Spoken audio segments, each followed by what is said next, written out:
Hello, YouTube. Let's see what's going on around this corner.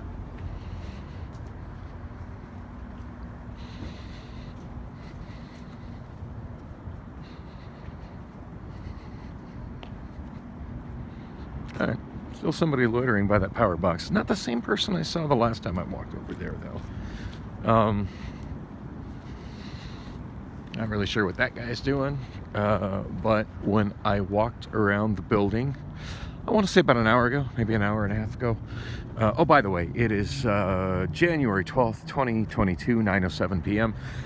Yeah, when I walked around that building about an hour and a half ago, there was probably 4 or 5 people loitering right about there, and one guy, right where that guy was just standing by the power box,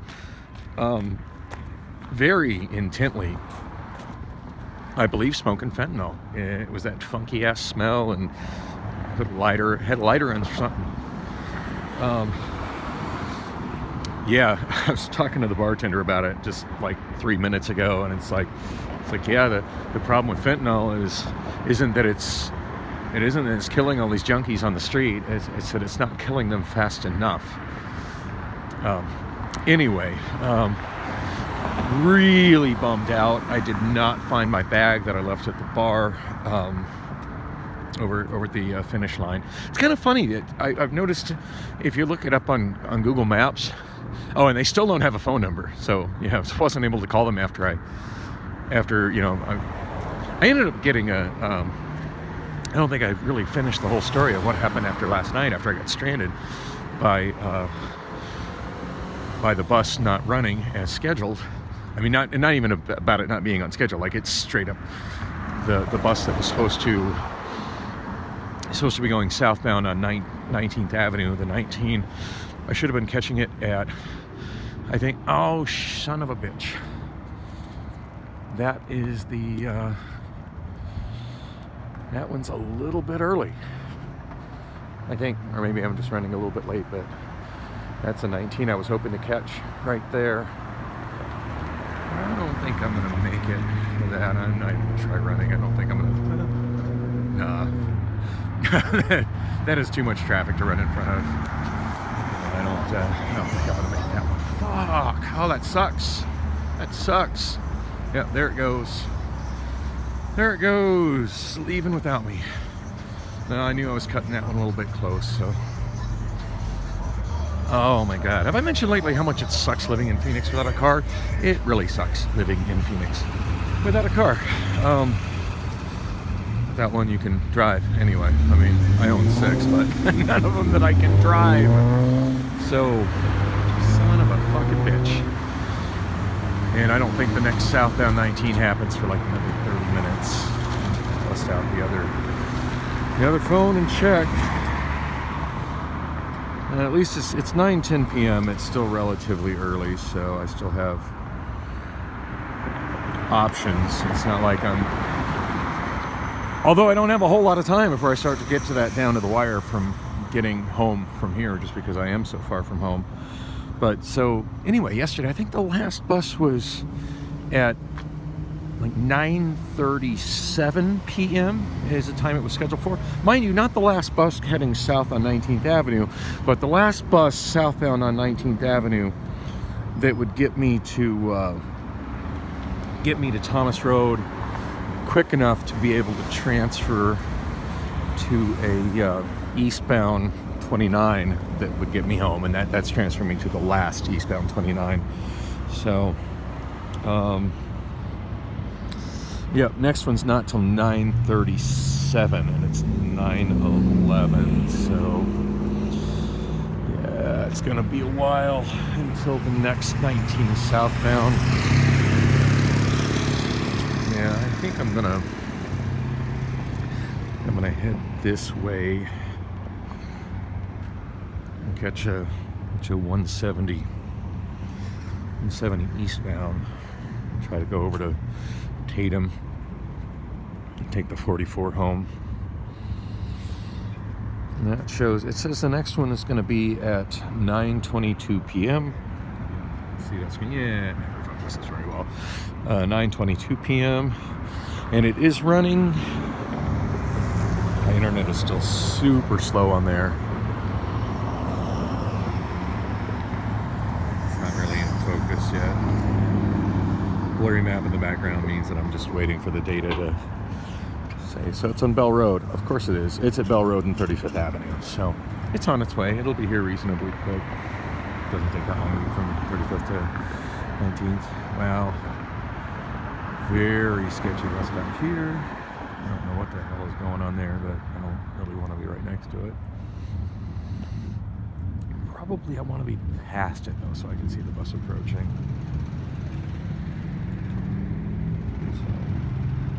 So yeah, that bus is going to be here at 22, 13, so 8 minutes.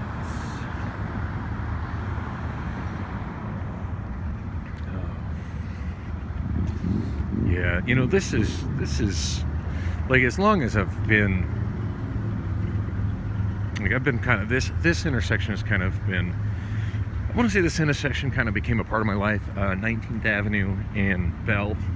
I mean, I grew up in Phoenix, so like, just, you know, it's easy to say all of Phoenix has been kind of relevant to me. To be honest, this is an area that didn't really become relevant to me in my life until I became a cab driver in August of '92, and I ended up kind of drifting into this part of town. Now, when I started driving cab in August of '92, I was actually living with my girlfriend Amy, who lived at, she had a pretty nice house that was sharing, I feel like she was sharing with somebody else, but I don't really remember who the somebody else was. Oh, maybe she wasn't. Anyway, she had a fairly nice house. It was near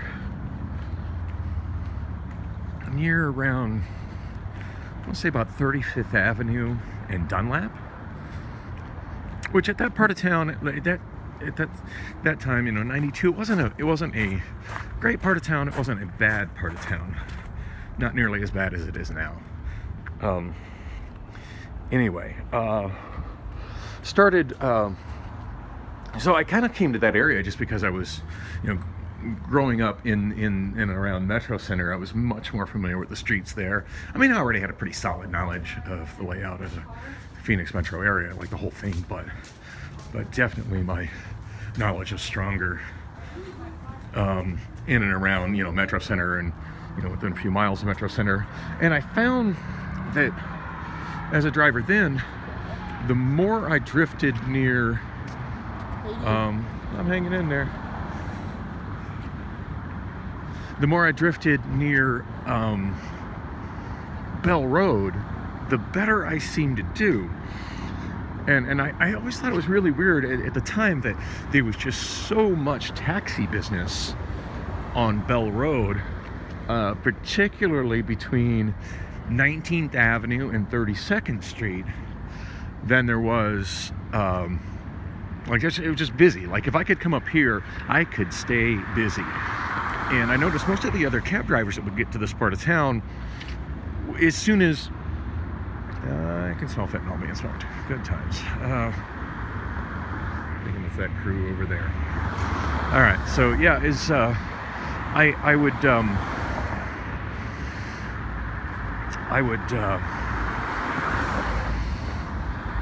notice a lot of the cab drivers, and you know, just kind of from watching them, but I could, that was back when Yellow Cab was dispatched by radio, so I could kind of have a good idea as to, like, what cab numbers were where based on what calls they were answering. Like, the way the dispatch system worked then, Yellow Cab, and it was on an open radio where you couldn't hear the other drivers, but you could hear the dispatcher that everybody was using, and they would say 2 stands, which would be street corners. So, like, in this area of town, it'd be like, if it was a call for, say, the finish line bar, they would call it out as 19 Bell, meaning 19th Avenue and Bell, 7th Street and Bell, cab around, and then you'd hear who took that call, or it'd go pending, and they'd be waiting for somebody to answer. And I noticed calls in this part of town went pending a lot. And I would just go up here and I would stay busy as hell. And you know, they weren't the weren't the most choice runs, but I got up here, I made money, and I started concentrating my yellow cab driving efforts up here. And so yeah, like pretty much from the day I started driving yellow cab in August to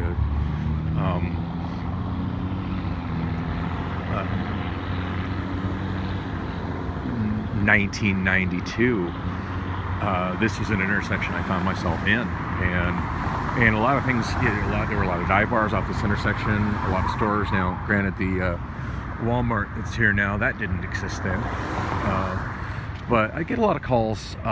There's Turf Paradise, which is a horse racing track just south of here, and I'd get a lot of calls for Turf Paradise. And it was not the most upscale area, but certainly don't remember the level of riffraff around here then that I see now. But anyway, yeah, it was a wow. So many functionless zombies wandering around here. Like, seriously, I don't even feel comfortable waiting at that bus stop, but I want to walk a quarter mile away to catch another bus, and the bus will be here shortly. The 170 eastbound. Anyway, yeah, that's what it was like back then. It's definitely gone downhill. It was definitely on the somewhere between poor and lower middle class then. It's definitely worse than that now. And you know, that said, there's still some nice homes around here, but it's just all the people that are hanging out at bus stops, like these people, and the people that just walk, that are, and so many of them are just there smoking fentanyl right out in the street. I don't think anything of it. And I don't know. I don't have a solution to that. I don't know what to say about that. It is what it is. But anyway, so yeah, you're a rock star, man. Hey, what's up? My name's Otto. Shout out to my mom. She's in heaven. That's Otto. Hey, Otto's mom, if you're listening, he says hi. Anyway, so yeah, the bad news is they didn't find my bag that I left, and it was just like a grocery bag from QT. The most notable thing that was in that bag that is like a major loss to me is I had my certified copy of my birth certificate. I was born in California, so it's kind of difficult for me to replace my birth certificate. If I was born in Arizona, I would just head to the Department of Vital Statistics office, which is right next to the Capitol. I know exactly where to go. I've replaced both of my daughters' birth certificates more than a couple times, and I know exactly where to go to get those. But mine, yeah, it requires either communicating or traveling to California, so very difficult. Fortunately, it looks like I did get the job at Amazon, and they've already scanned that birth certificate. That's why I had it on me. So hopefully that will all go as planned, and I'll be all right. Because otherwise, yeah, not having my birth certificate stops trying to find a job, like a paycheck job, right in its tracks. So anyway, my bus is right there across the street. A lot of riffraff hang out the bus. I'm curious how many of them are actually waiting for the bus and how many are loitering. But anyway, I'm going to wrap this up and get in the bus, get the hell away from all these fentanyl zombies.